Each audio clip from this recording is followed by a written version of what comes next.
I mean, I have a friend who's in the NEU, and she told me that the independent staff weren't balloted, so we're in school. You're in school, but with other schools it was chaos because people didn't know whether the schools were going to be closed, whether they weren't going to be closed. We understand at least 80% of them were. I've been looking at pay grades of British teachers and comparing them to our European neighbours.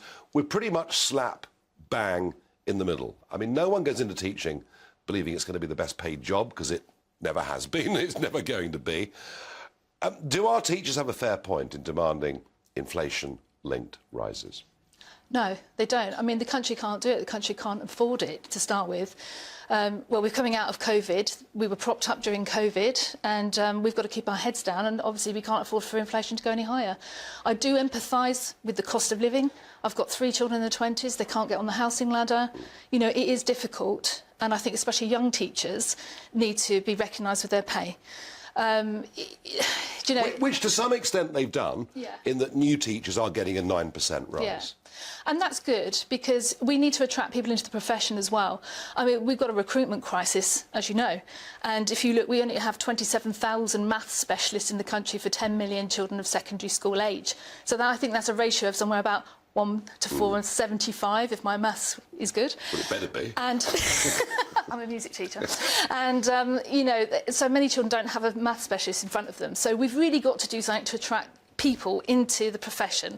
But good maths graduates, where are they going? They go where the money is. Of course, yeah. I mean, I fully understand that. Yeah. I mean, one of the arguments is, look, teachers don't get paid a huge amount, but they get fantastic holidays compared to the rest of the working population.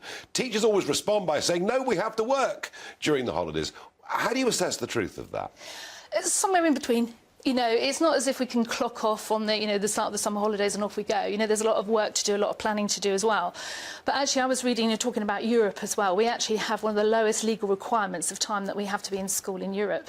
So we really do have quite a good deal, but it's not as brilliant as what it's pointed out. We don't get the 15, 16 weeks holiday. We have to work. Yeah, OK, all right. Yeah, clearly it's not 4 months a year off, but it's still pretty good, I think, compared to many other professions. Absolutely, and it's good for various reasons. You know, I'm a mum with 3 children, and it suited me when you know, a fantastic profession. I could be with my children and have that work-life balance, so it is a really good profession to be into.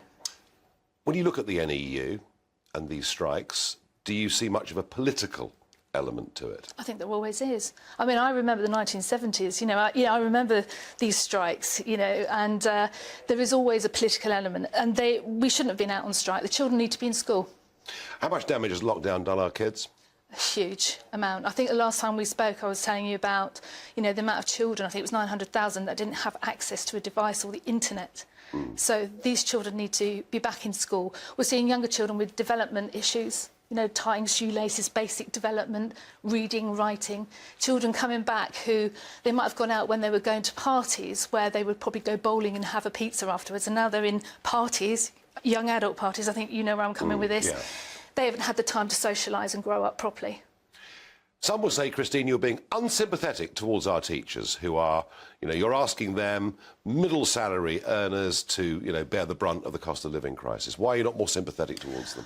It's not that I'm more sympathetic, but I'm actually, you know, I can see the problem that the country's got at the moment, you know, and we're all in it together. We all are, you know, and for the sake of, we've probably just got to keep our heads down for a little while longer, let inflation come down, let the interest rates come down.